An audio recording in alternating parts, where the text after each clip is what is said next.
Hello friends and my dear student. आज जो हम लोग बायोलॉजी का जो हमारा चैप्टर चल रहा था, 5वां चैप्टर वंशागत एवं विविधताएं, मंडलीय वंशागत, ये जो हमारा चैप्टर चल रहा था, इसका आज जो हम लोग 5वां पार्ट पढ़ने वाले हैं। आज का हमारा टॉपिक है लिंग निर्धारण यानी सेक्स डिटर्मिनेशन। हम लोगों को पढ़ना है कि ये होता क्या है और किस प्रकार से जो है लिंग का निर्धारण जीवधारियों में होता है। ठीक है, तो जैसे कि नाम से स्पष्ट है, लिंग से मतलब होता है नर अथवा मादा, यानी इस बात को निर्धारित करना कि होने वाली संतान जो है कैसी होगी, नर होगा या मादा होगा, इस बात का निर्धारण करना ही लिंग निर्धारण कहलाता है। ठीक है, लेकिन इसी चीज़ को हम लोग जो है क्रमबद्ध ढंग में कैसे किस प्रकार से लिखेंगे, इसको जो हमने यहाँ पर लिखा हुआ है, आप चाहें तो इसका स्क्रीनशॉट ले सकते हैं या देख लीजिए, मैं पढ़े दे रहा हूँ इसको।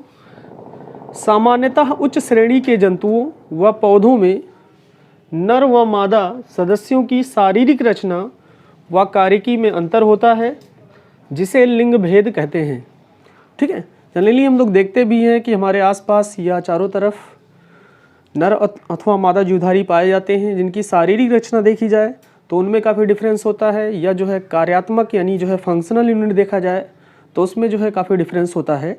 इसी बात को हम लोग क्या बोलते हैं, लिंग भेद या लैंगिक द्विरूपता भी कहते हैं। ठीक है, अब लिंग निर्धारण को हम लोग कैसे प्रकार से एक सुव्यवस्थित तरीके से कैसे लिखेंगे, तो लिखा हुआ यहाँ पर, माता तथा पिता द्वारा उत्पन्न होने वाली संतानों में लिंग, यानी लिंग का मतलब है नर अथवा मादा से, को निर्धारित करने की प्रक्रिया को लिंग निर्धारण कहते हैं। ठीक है, यानी माता तथा पिता द्वारा उत्पन्न होने वाली संतानों में लिंग को निर्धारित करने की प्रक्रिया को हम लोग क्या बोलते हैं, लिंग निर्धारण कहते हैं।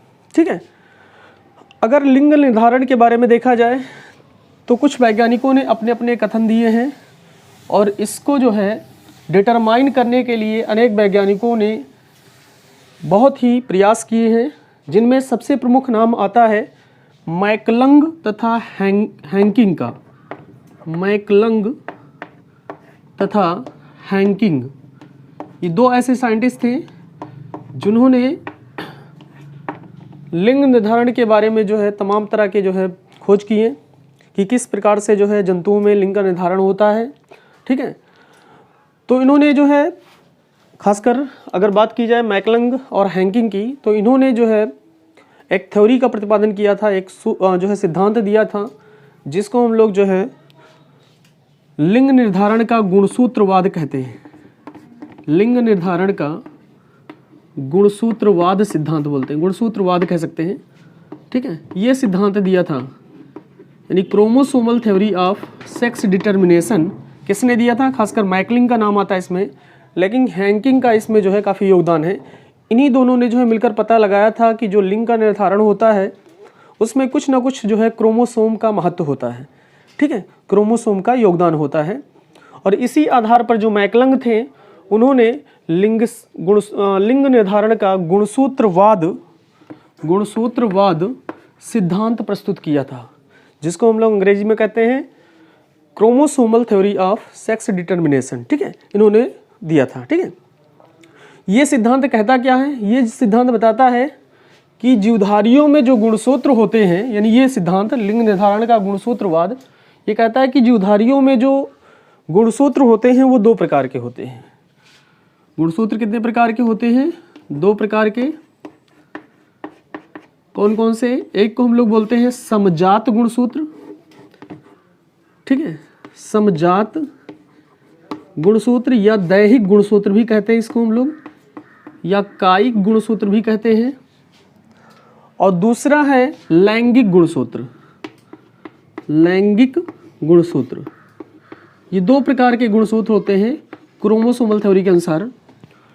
जो समजात गुणसूत्र होते हैं या दैहिक गुणसूत्र होते हैं, वो शारीरिक क्रियाओं का या शारीरिक रचनाओं का निर्माण करते हैं, एक्सेप्ट लिंग को छोड़कर जितनी भी शारीरिक रचना होती है उनका निर्धारण कौन करता है, जो समजात या दैहिक गुणसूत्र होते हैं। ठीक है, इसको अंग्रेजी में ऑटोसोम्स भी कहा जाता है, ऑटोसोम्स। ठीक है, और लैंगिक गुणसूत्र को इंग्लिश में कहते हैं सेक्स क्रोमोसोम। Sex chromosome. ठीक है, तो ये दो प्रकार के जो है गुणसूत्र होते हैं, ऑटोसोम्स और सेक्स क्रोमोसोम। या इसको एक और नाम दिया जाता है एलिलोसोम भी कहा जाता है या हेटेरोसोम भी कहते हैं इसको, ठीक है। तो जो समजात गुणसूत्र होते हैं वो शारीरिक क्रियाओं का नियमन करते हैं और शारीरिक रचनाओं का निर्माण करते हैं लिंग को छोड़कर, ठीक है। और जो लैंगिक गुणसूत्र होते हैं वो लिंग का निर्धारण करते हैं। अब जैसे समजात गुणसूत्र जो है सभी जीवधारियों में, जैसा कि आपको पता ही है कि सभी जीवधारियों में जो है गुणसूत्रों की संख्या अलग अलग होती है। जैसे मनुष्य में कितने गुणसूत्र पाए जाते हैं? 46 गुणसूत्र होते हैं, यानी जिसको हम लोग 23 जोड़ी कहते हैं, यानी 23 पेयर, 23 पेयर्स, जिसमें जो 22 जोड़ी होते हैं, ठीक है, जो 22 जोड़ी होते हैं वो समजात गुणसूत्र होते हैं। यानी 44 की संख्या जो होती है वो समजात गुणसूत्र की होती है। और लैंगिक गुणसूत्र की संख्या कितनी होती है? 1 जोड़ी पाए जाते हैं जंतु मनुष्य में, ठीक है। या हम कह सकते हैं 2 लैंगिक गुणसूत्र पाए जाते हैं, चाहे 1 जोड़ी कहिए या 2, क्योंकि जो गुणसूत्र होते हैं हमेशा पेयर में रहते हैं, इसीलिए हमेशा जोड़ी में बताया जाता है कि 22 जोड़ी मतलब 44 और 1 जोड़ी मतलब 2, ठीक है। तो इस तरह से जो है गुणसूत्र पाए जाते हैं। तो समजात गुणसूत्र क्या होते हैं, लैंगिक गुणसूत्र क्या होते हैं, ये आपको हमने बता दिया, ठीक है। अब जो है लैंगिक गुणसूत्र, हमें यहाँ पर अगर लिंग का निर्धारण करना है यहाँ पर इस टॉपिक में, तो लैंगिक गुणसूत्र को और थोड़ा सा वाइडली और थोड़ा सा ब्रॉडली जानना जरूरी है, ठीक है। तो फिर नीचे हम लोग जो है, आप चाहें तो डिस्क्राइब करके और नीचे लिख सकते हैं, ठीक है, कि जो लिंग गुणसूत्र होते हैं वो भी 2 प्रकार के होते हैं, ठीक है। एक होते हैं नर गुणसूत्र, नर लिंग गुणसूत्र, लिंग गुणसूत्र, और एक होते हैं मादा लिंग गुणसूत्र, नर लिंग गुणसूत्र और मादा लिंग गुणसूत्र। जैसा कि आपको मानव के केस में पता होगा कि नर लिंग गुणसूत्र होते हैं X और Y, ठीक है, जबकि मादा में क्या होते हैं X और X। नहीं, आपको पता होगा कि नर में लिंग गुणसूत्र कौन कौन से होते हैं, X और Y, और मादा में जो लिंग गुणसूत्र होते हैं वो कौन कौन से होते हैं, X और X।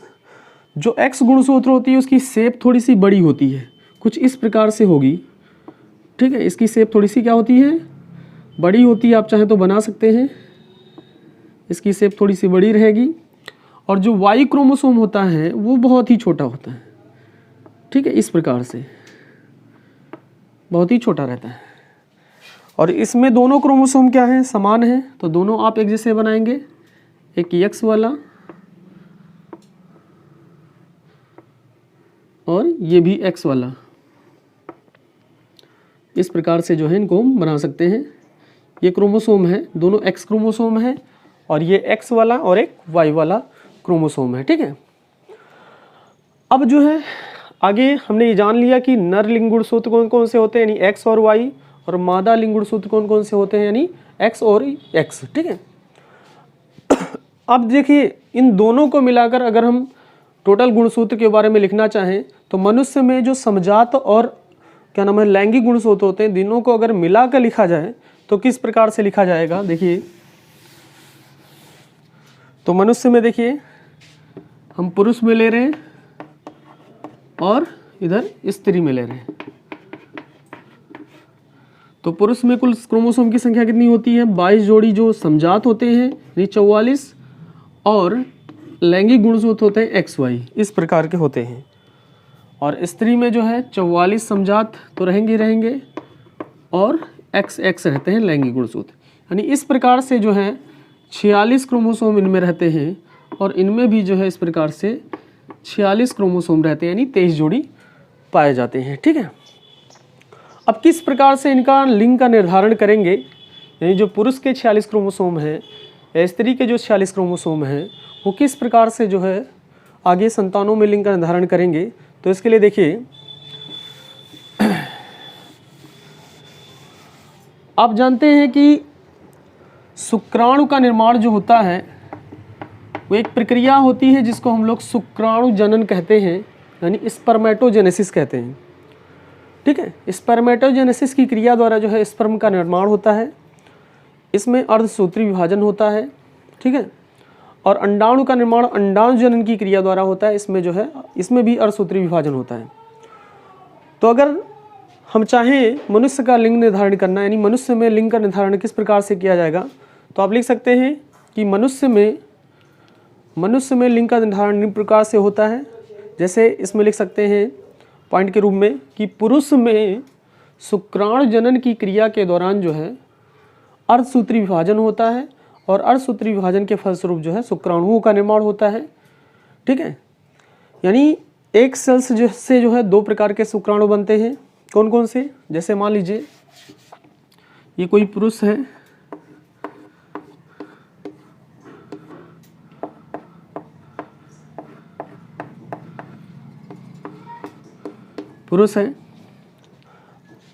इसमें अभी हमने बताया कि इसमें जो है 44 प्लस XY क्रोमोसोम होते हैं। अब उसके बाद इसमें क्या होगा, एक प्रक्रिया होती है जिसको हम लोग कहते हैं स्पर्मेटोजेनेसिस, यानी शुक्राणु जनन।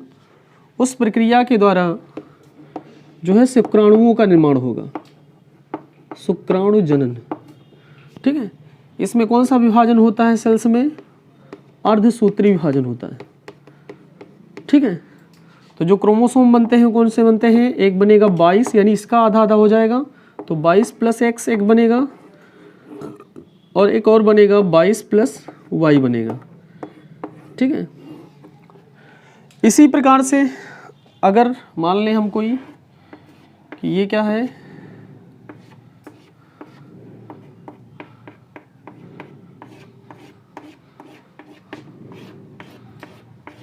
कोई स्त्री है,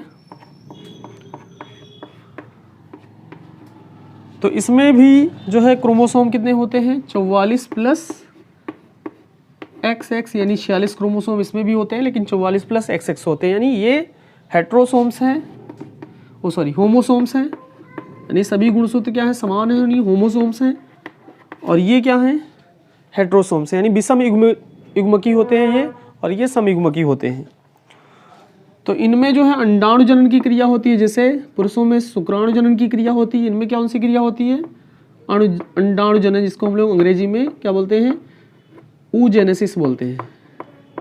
अंडाणु जनन की क्रिया होगी, और इसमें भी जो विभाजन होता है इनके सेल्स में, वो होता है अर्धसूत्री विभाजन, जिसके बाद जो है इसमें भी दो क्या नाम है, अंडाणु का निर्माण होता है। जैसे इसमें 2 शुक्राणु का निर्माण होता है, इसमें ही 2 अंडाणु का निर्माण होता है एक सेल से, और दोनों में जो क्रोमोसोम होते हैं वो समान होते हैं, यानी 23 क्रोमोसोम इसमें भी होंगे, 23 इसमें भी होंगे, यानी 22 प्लस X और 22 प्लस X। इसमें भी 23 होते हैं, लेकिन एक में 22 प्लस X, एक में 22 प्लस Y, इस प्रकार के जो है क्रोमोसोम होते हैं। ठीक है, फिर यदि इन दोनों का निषेचन हो जाए, ठीक है, यानी अगर मान लीजिए इसका निषेचन इस अंडाणु के साथ हो रहा है, यानी इस शुक्राणु का निषेचन इस अंडाणु के साथ हो रहा है, तो देखिए कौन से जो है जाइगोट बनेगा, किस प्रकार का जाइगोट बनेगा? 22 22 44 और plus XY, 44 plus XY type का जाइगोट बनेगा। अगर इसका जो है इसके साथ हो जाए तो क्या बनेगा भाई?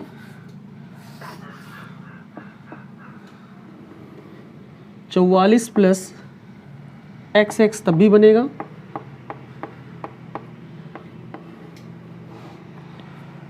लेकिन अगर इसका इसके साथ हो जाए निषेचन तो बनेगा 44 प्लस XY,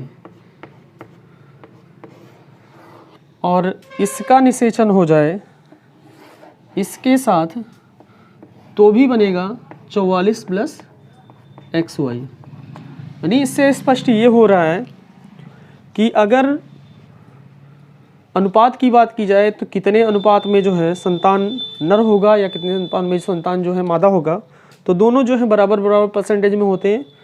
ठीक है, यानी 50% जो है नर होने की संभावना रहती है और 50% मादा होने की संभावना रहती है। ये जो है जाइगोट बना है, ये क्या है?